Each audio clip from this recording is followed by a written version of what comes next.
दोस्तों, ये प्यारी प्यारी मधुर घंटियों भरी जो धुन अभी आपने सुनी, वो है संगीता रोशन की। गीत तो आप समझ गए होंगे, रहे ना रहे हम महका करेंगे, बन के कली बन के सबा बागे वफा में। है तो एक विरह का गीत, लेकिन इस घंटियों की मधुर धुन से इसे एक दर्द भरा कराहता हुआ नगमा न बनाकर एक दिलकश नगमा बना दिया है रोशन साहब ने। फिल्म का नायक अशोक कुमार अपनी नायिका सुचित्रा सेन से बिछड़ रहा है इस वक्त, अमेरिका जा रहा है मेडिकल पढ़ाई के लिए। और जैसा कि प्यार में होता है कि विरह के मारी वो नायिका उनके लिए गा उठती है, रहे ना रहे हम महका करेंगे, बन के कली बन के सबा बागे वफा में। डॉक्टर संगीता, क्या कहती हो तुम इस गीत के बारे में? चारू, आपने वो चाइम्स के बारे में बताया और स्टोरी बताई। मैं इस गीत को इसके शब्दों की वजह से, ये मेरा बहुत ही पसंदीदा गाना है। Of course music is very beautiful, अमर संगीत है जिसे हम कह सकते हैं रोशन का। और कभी भी इस गाने को सुनिए, आप इस गाने के अंतरे में जाएंगे। और जो आगे लास्ट स्टैंजा में बात कही गई है कि जब हम ना होंगे, जब हमारी खाक पर तुम रुकोगे चलते चलते, वहीं पे कहीं हम मिलेंगे बन के कली। ये जो बात है, ये साइंटिफिक बात है, जो हमारे गीता में भी कृष्ण ने अर्जुन से कहा था कि तो जो भी है सब यही है, कुछ कहीं नहीं जाता, हम मरकर भी यहीं रहते हैं, किसी दूसरे फॉर्म में रहते हैं। इस गाने में वही बात कही गई है, इसलिए मुझे ये गाना पता नहीं बहुत अच्छा लगता है। ब्यूटी भी है, इसमें एहसास है, प्रेम है और साइंस भी है। बिल्कुल। और लता जी की गायकी के तो क्या कहने। आज हम हमारे टॉक के अंत में संगीता जी की मधुर आवाज में ये गीत सुनेंगे ही, लेकिन फिर से एक बार मजरू और रोशन की जोड़ी लेकर हम हाजिर हैं आपके सामने। मजरू साहब ने क्या कमाल लिखा है। जैसा कि मैंने बताया कि ये विरह गीत है, और हर पैरा जैसे जैसे आप आगे बढ़ेंगे, विरह की एक एक एक डेस्परेट होने की एक उच्चतर सीमा, उच्चतर स्टेज पर जाकर हमें बिठा देते हैं मजरू साहब। शायरों का और गीतकारों का कमाल मुझे लगता है कभी कभी लफ्जों का, कि कितना सोचते हैं। और मैं समझती हूँ कि महज अल्फाज लिख देने से गीत नहीं बनता, या सिर्फ ट्यून बना देने से, धुन बना देने से भी गीत नहीं बनता। उसे सहेजना पड़ता है, संभालना पड़ता है, उसे नर्चर करना पड़ता है, नरिश करना पड़ता है। और इस तरह से जो गीत सामने आता है वो इस आज का गीत है। देखिए, फर्स्ट पैरा में कहती हैं लता जी, मौसम कोई हो इस चमन में, रंग बन के रहेंगे हम खिरामा। खिरामा यानी हम ग्रेसफुली। तो अगर वो वहां चला जाएगा, दो प्रेमी विरह में है, मौसम तो आएंगे जाएंगे, लेकिन वो उस देश में भी उसके साथ रहेगी, मौसमों के रूप में खिलती रहेगी। चाहत की खुशबू यूं ही जुल्फों से उठेगी, खिजा हो या बहारें, यूं ही झूमते और खिलते रहेंगे, बन के कली बन के सबा बागे वफा में। ये जो वफा का बाग हमने लगाया है, चाहे आज हम एक दूसरे से बिछड़ रहे हैं, लेकिन प्यार तो रहेगा ही। ये जो दूरी है सिर्फ फासलों की दूरी है, दिल की दूरी तो नहीं।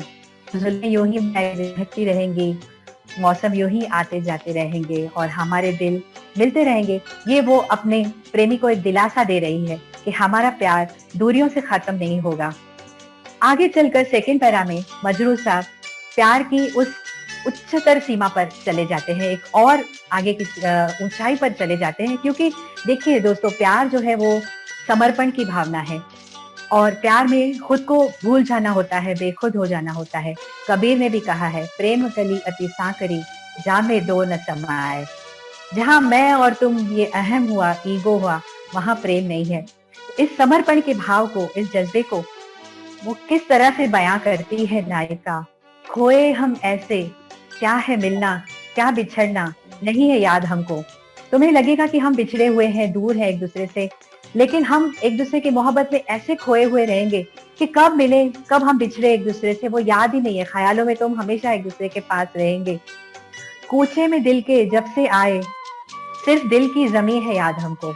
इस दिल के कूचे में, मोहब्बत की गली में जब से हम कदम रखा, तब से तो हमारे लिए सिर्फ दिल की जमी है और कुछ है ही नहीं। तो इस तरह से ये एक विरह गीत तो है, लेकिन उस नायक को दिलासा दे रही है वो कि चाहे कोई भी मौसम आए, चाहे कोई भी जिंदगी का आलम हो, लेकिन दिल में प्यार बसा हुआ ही रहेगा, हम एक दूसरे को याद करते रहेंगे। और आगे कहती है कि इसी सरजमी पर हम तो रहेंगे, बन के कली बन के सबा। अब सबा जो है वो सुबह की महकती हुई हवा है, तो कली बन के महकती हुई हवा के साथ चमन में फूलों के रूप में मौसम के खुशनुमा रंगों में हम खिलते रहेंगे और दिल तो मिले ही रहेंगे। लेकिन जैसे कि संगीता जी ने बिल्कुल सही बात कही कि आगे की जो पैरा है, लास्ट पैरा, उसमें मजरू साहब ने प्यार को इतनी ऊंचाई पर जाकर रखा है।